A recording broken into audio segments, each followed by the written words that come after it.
Good morning, evening or afternoon, ladies and gentlemen. As always, I am Typhoon Wynn, you can just call me Wynn, and we are continuing on with episode 31 of Europa Universalis IV as Tibet. Now, I do need to briefly explain the little hiatus in the episodes recently. Last week it was actually exam week for me, and I was more focused on my exams than I was doing this stuff. And I really wanted to save some energy in order to, do my exams effectively, which I still don't think I did too well in. But anyway, that is why we had a shortage of episodes throughout the last week. However, now we are back, and we are continuing on in Europa Universalis IV. Now, in the last episode, I do believe we finished the war with Ming, we made them into our protectorates, and they are getting sorely devastated by a whole bunch of rebels. I mean, take a look at this. 13, there's like, I don't know, 5 stacks of 10 and above, and then there's like 1 stack of 51. I mean, sure, it's a bunch of little regiments all in one province, but seriously, 51? There's probably like over 100 stacks of rebels over here. So yeah, that is probably why we managed to defeat Ming in the war, but still, I kind of want to get my men out of here. They're still in Ming. I believe sometime during the last episode I wanted them to try and help clear up, but I'm pretty sure that's a lost cause. As you can see, we only have like about roughly 30 men. We do actually have 60 out of 60 regiments, but we need to reinforce so much. Take a look at this. You're reinforcing about 1,000 troops every month. You need 18.7 thousand men to recover your armies. That is a lot. And it's actually costing us quite a bit of maintenance. 17.20 ducats per month. That is ridiculous. Now, on the plus side, we do have quite a surplus of money coming in.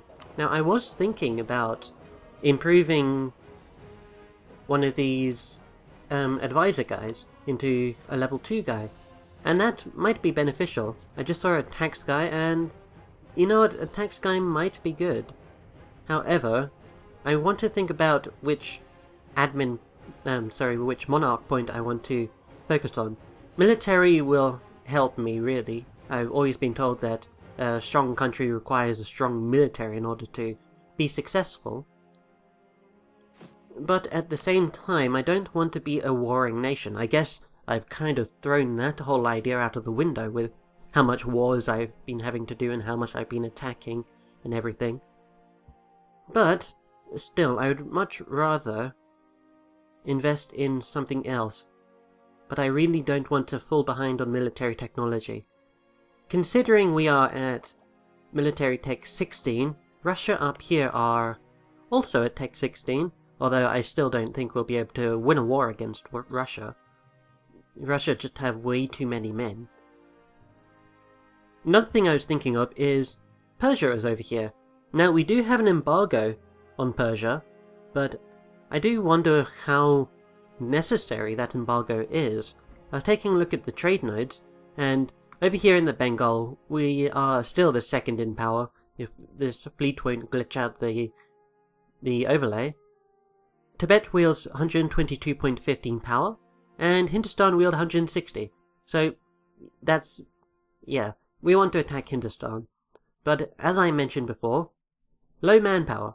We don't want low manpower. So, I believe we are in fact going to want to rest in peace for a little bit. It's not like I'm saying my final requiem or something. I know that's a popular saying when it comes to dying.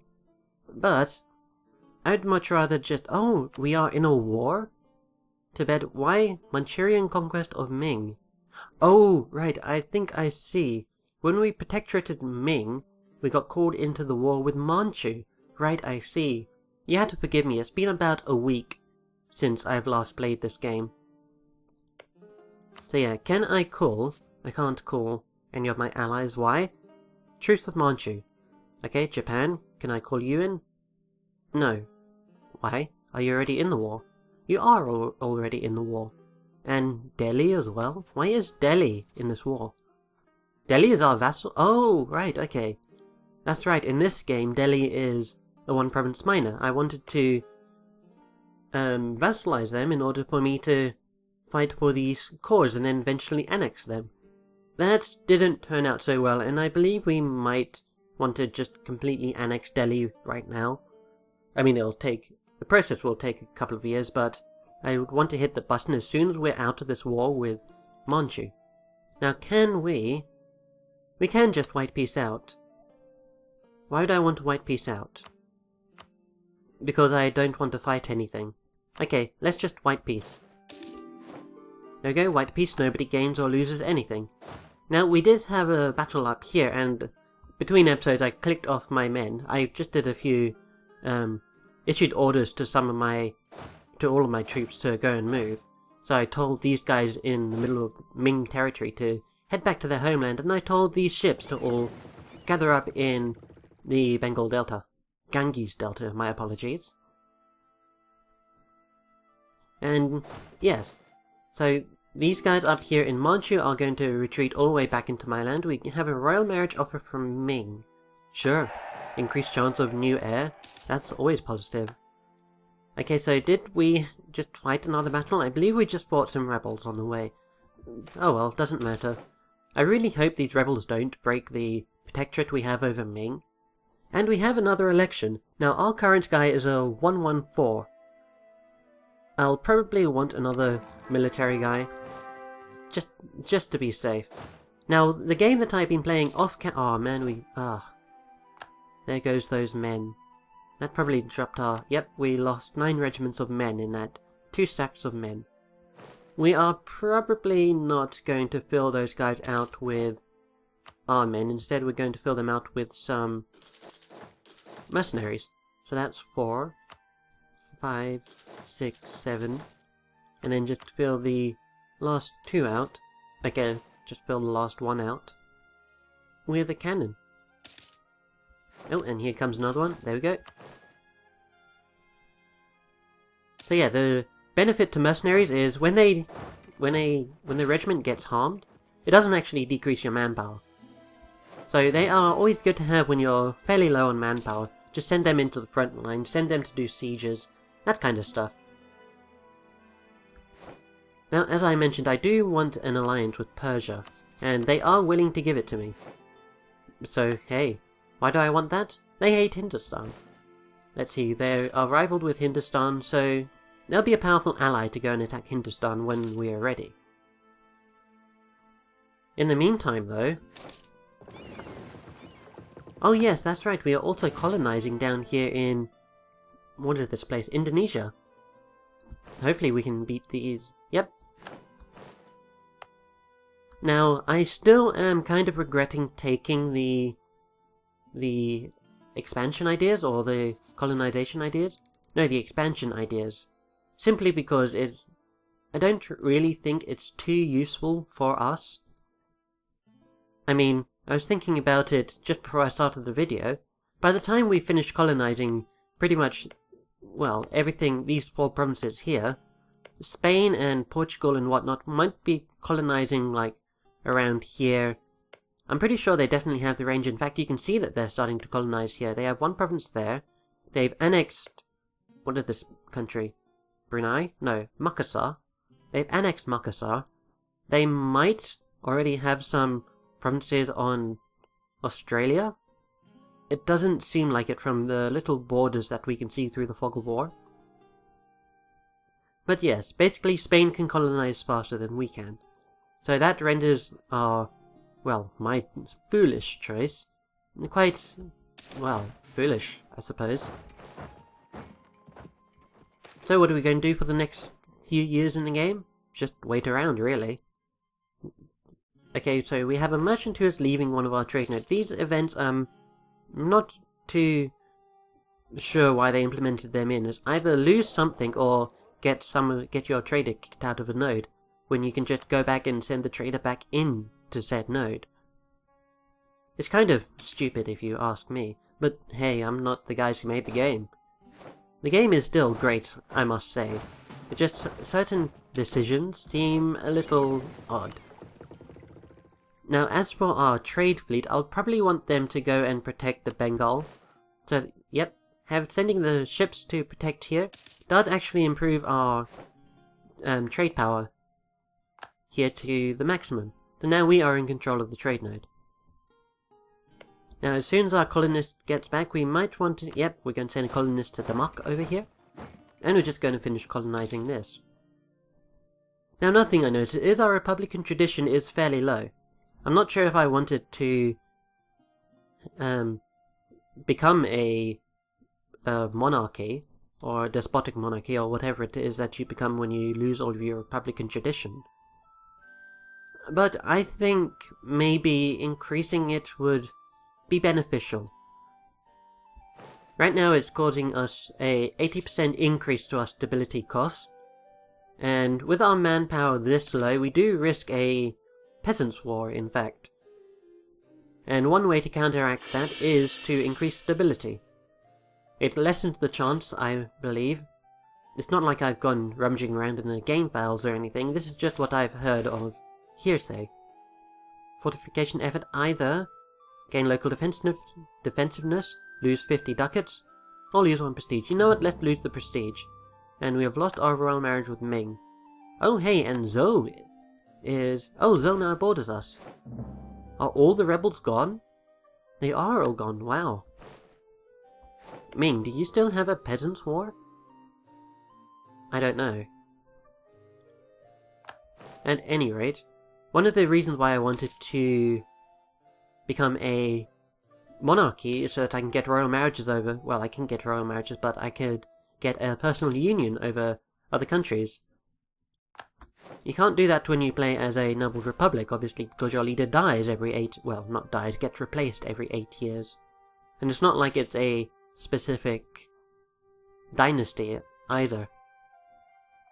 Now, one idea that I have had for this EU4 for another EU4 campaign is importing a saved game where, if you've ever played Crusader Kings 2, in the 867 start, you can actually play in Central Asia, just north of the Persian mountain range, as the only sole surviving leaders of the Zoroastrian faith. Now, I would like, maybe as planned for a future series, I could also record Crusader Kings 2 gameplay where I basically fulfill the desire for Zoroastrian to take over Persia and restore, you know, all that kind of stuff. That could be interesting, and I might do that because I really do want to play as a Zoroastrian Persia. I have actually seen what the if you look at any religion in Europa Universalis IV, you can always see that they have certain abilities, like Shiite, they give the country a bonus to morale of armies and increased chance of a new heir. Now, Zoroastrians have... I wouldn't say they have good effects, but I wouldn't say they're overly bad either, they're just not great. I mean, in terms of the greatest religion that, well, the religion that I am most interested in due to in-game effects would probably be Reformed. Reformed gives you extra trade efficiency and 1 extra possible advisor. There is also Protestant, I think. Yep, Protestant decreases idea cost, which is always interesting. Now, we as Buddhists, we just tolerate heretics and heathens better. That does mean that we have lower revolt risk, but... Okay, we've lost claims on Ming. But other than that, it's not entirely useful. Now, we are playing with player bonuses on, and that means that our revolt risk is pretty much non-existent. We do have some rebels threatening something, or we used to have rebels threatening something. Oh, and speaking of rebels, hello Ming rebels. What do we have here? Ming peasants, Cantonese patriots, Ming peasants, Ming peasants. When will the civil war in Ming end? Is this even a civil war, or are they having a peasants' war? Now you see, you can't actually check to see if they are well, the effects of other countries. For instance, if we go to the government tab, we can actually see the things that are affecting our country in the country modifiers list. But we can't really see the modifiers of other countries, which is a little annoying, I'll admit. Discipline or morale of armies. Let's go with morale of armies. This makes our armies hit a little bit harder. Oh man, but now we're losing money. In my off-camera game, I started a new campaign, and it was actually the very first EU4 game that I actually played through from the start date to the end date, which is 1st of January 1821. And I actually played as Uzbek. Eventually I managed to form a Muslim Russia, and I had the strongest army in the entire world, which was quite a feat, considering Central Asia we had competition from France, Spain, you know, those big powerhouses over in Europe. Oddly enough, I'm not a huge fan of playing as European nations. They're just, I don't know, they're like the overpowered guys. They just have an overpowered an overpowered tech group, where they get no disbenefits, and everyone else is like severely hampered, like the Chinese tech group, for instance. Tech costs more and you lose some monthly increase in all of your admin. Why do I keep calling it admin? Oh, excuse me, I'll probably have to edit that little verb out.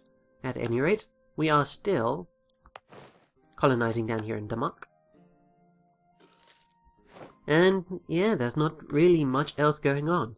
I will bring you back when something does happen. Hello again, ladies and gentlemen. It has, I don't know how long it has been, I didn't check to see the date before this break happened, but there are a few things I have noticed, actually. One of the first things I've noticed is Portugal has begun to colonize up here in Siberia. That will severely dampen Russia's progress up here, and maybe it won't be such an overpowered Russia in the late game. I mean, sure, they'll be pretty powerful, but yeah. Another thing that I have noticed is Hindustan. Hindustan are being sieged and destroyed by none other than France. What war is this? French conquest of North Konkan. France, do you have the mission to get a presence in India? You do. Okay, so we don't have to worry about Hindustan too much. However, if France starts dominating the trade down here in India, we'll have a bit of problem from them. Currently they are in 3rd place in the Bengal trade node, but as I have mentioned, I don't really want to expand too much into India. Really, I just want to expand into the main inland and just pretty much leave the coast alone. Doesn't really say much for Rajabada, Bengal Delta, Dhaka and Chittagong, which I believe are all in the Indian coastline? Indian coast. Yes. Yes, they all are. So I don't want to touch that. This will probably increase the border friction between Spain and France. However, I'm not sure that'd be too bad. Too much, because it'll be... They already border each other. And it looked like France is actually seeping into Spain. So, are you hostile to France? You are. You're very hostile to France.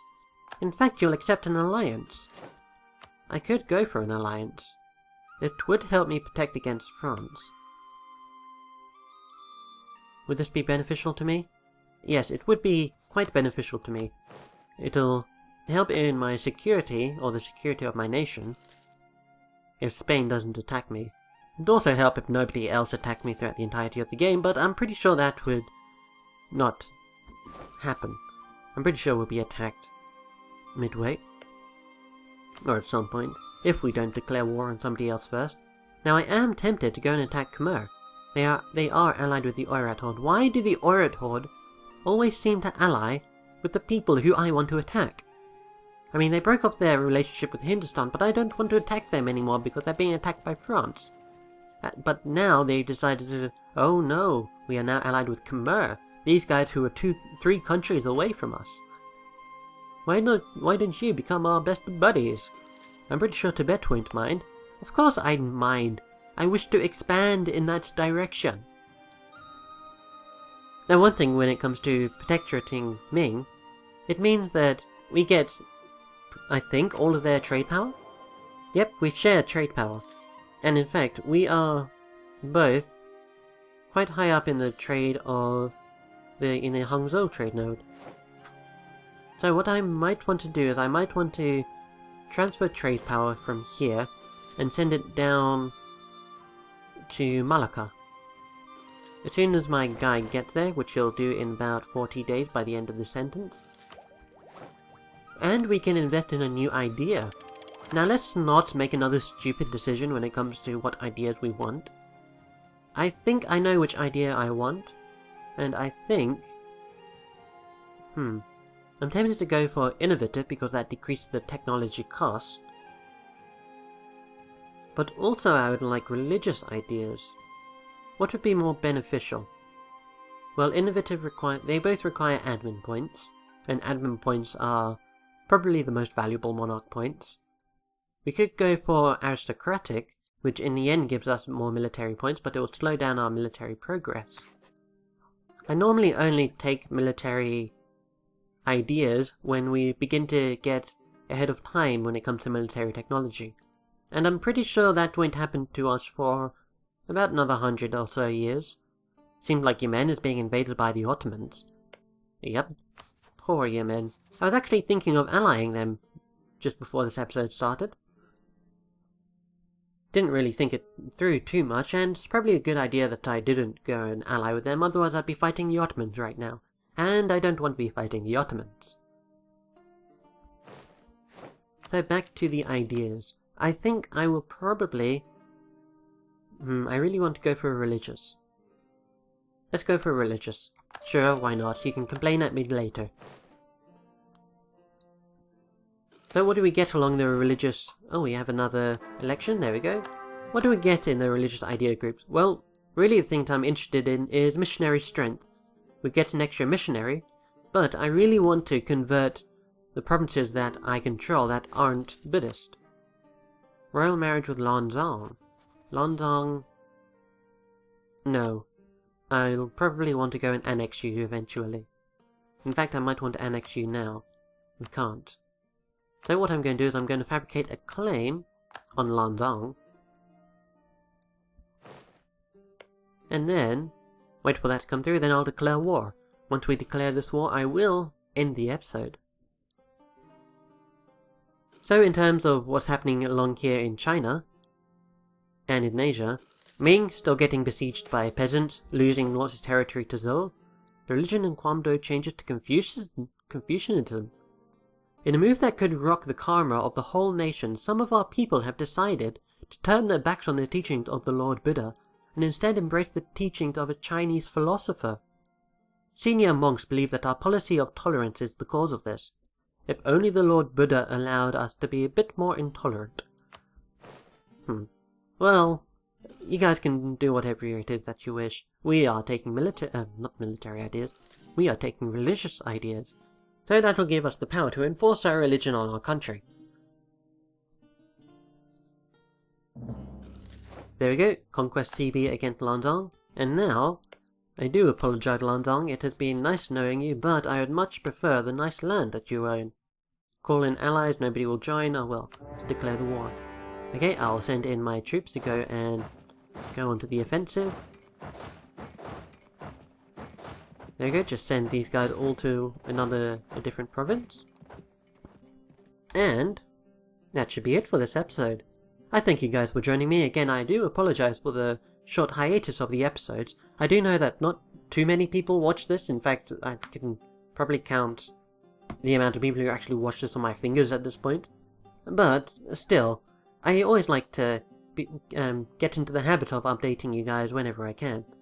So, Thank you for watching, I hope you've enjoyed. I know I have enjoyed, and it's great to be back to, well, talking to myself in the middle of my room playing a video game. But I've been Wynn. I will see you next time. Take care.